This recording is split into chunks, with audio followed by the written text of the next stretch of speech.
Hey students, let's see the theorem. ये theorem बोल रहा है if a line divides any two sides of a triangle in the same ratio then the line is parallel to the third side. मतलब कि अगर कोई line triangle के दो साइड्स को सेम रेशियो में डिवाइड करती है तो वो थर्ड साइड के पैरेलल होगी। यानी कि अगर A D upon D B is equal to A E upon E C given है तो डी ई जो है वो पैरेलल होगा बी सी के। तो हमें ये प्रूव करना है और इस थ्योरम के बोर्ड्स के एग्जाम में आने के चांसेस बहुत ज़्यादा है क्योंकि थेल्स थ्योरम तो बहुत बार पूछ चुका है पर कन्वर्ज ऑफ थेल्स थ्योरम बहुत कम बार पूछा गया, इसलिए इस थ्योरम के आने की बहुत ज़्यादा प्रोबेबिलिटी है। तो चलिए इस थ्योरम को सॉल्व करते हैं। सबसे पहले हम गिवन लिखेंगे, तो इसमें गिवन में हम लोग लिखेंगे A B C is a triangle in which A D upon B D is equal to A E upon E C. ये तो गिवन है कि सेम रेशियो में डिवाइड करता है, इसलिए हम लोग ये लिख सकते हैं। इसको हम लोग मान लेंगे इक्वेशन 1 और यहाँ पे हमें प्रूव करना है कि डी ई जो है वो पैरेलल है बी सी के। तो चलिए हम लोग सबसे पहले यहाँ पे कंस्ट्रक्शन लिखेंगे, यहाँ पे लिखेंगे कंस्ट्रक्शन क्योंकि हमने ड्रॉ किया है खुद से। अगर हम लोग कॉन्ट्राडिक्शन से इसे सॉल्व करने की कोशिश करेंगे, मान लेते हैं कि डी ई जो है वो बी सी के पैरेलल नहीं है, तो हम लोगों ने खुद से एक लाइन ड्रॉ किया जो बी सी के पैरेलल हो। तो हमने जो लाइन ड्रॉ किया वो है डी ई डैश। तो यहाँ पे लिखेंगे draw D E dash parallel to B C. हमने ये कंस्ट्रक्ट किया खुद से। तो चलिए अब इसे हम प्रूफ करते हैं। तो यहाँ पे लिखेंगे प्रूफ। तो प्रूफ करने के लिए सबसे पहले हम ये इक्वेशन गिवन हुआ है तो हम इसे लिख देंगे। ये दिया हुआ है A D upon B D is equal to A E upon E C, ये हमें गिवन है। तो यहाँ पे लिख देंगे रीजन गिवन, ठीक है। और अगर अब हम क्या करेंगे यहाँ पे, अब जैसे कि हमने construction according to our construction D E dash जो है वो पैरेलल है बी सी के, तो इस हिसाब से हम ये भी लिख सकते हैं कि A D upon B D is equal to A E dash upon E E dash C.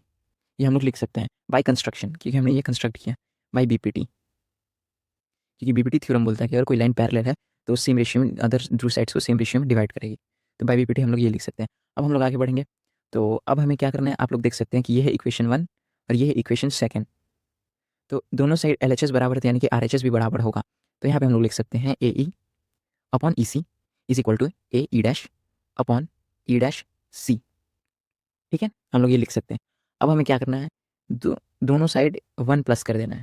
तो यहाँ पे हम लोग ऐड करेंगे दोनों साइड, तो ये हो जाएगा A E upon E C plus 1 is equal to A E dash upon E dash C plus 1, ठीक है। तो यहाँ पे 1 प्लस करने के बाद ये हो जाएगा, एलसीएम लेने के बाद ये हो जाएगा A E plus E C upon E C is equal to A E dash plus E dash C upon E dash C. तो अब आप लोग देख सकते हैं ए ई प्लस ई सी, तो ये है ए ई और ई सी, यानी कि ये पूरा बात कर रहा है ए सी का, ये पूरा जो है वो हो जाएगा ए सी। उसी तरह यहाँ पे लिखा हुआ है A E dash plus E dash C, तो ये भी पूरा हो जाएगा ए सी। तो यहाँ से ये पूरा कैंसिल हो जाएगा। तो अब यहाँ पे आ गया E C is equal to E dash C.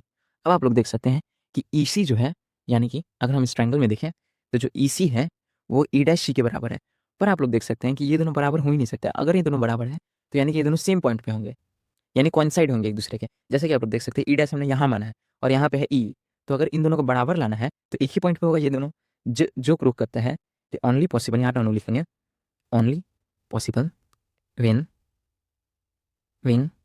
E C and E dash C are coincide. जब ये दोनों कोइंसाइड होंगे, अगर कोइंसाइड होंगे यानी कि एक ही पॉइंट पे, तो हम ये प्रूफ हो गया। हेंस जो हमने प्रूफ करना था वो हमने प्रूफ कर दिया कि डी ई जो है वो पैरेलल है बी सी के। तो चलिए गाइस, अगर वीडियो अच्छी लगी तो वीडियो को लाइक करें और चैनल पहली बार आए तो चैनल को सब्सक्राइब करें।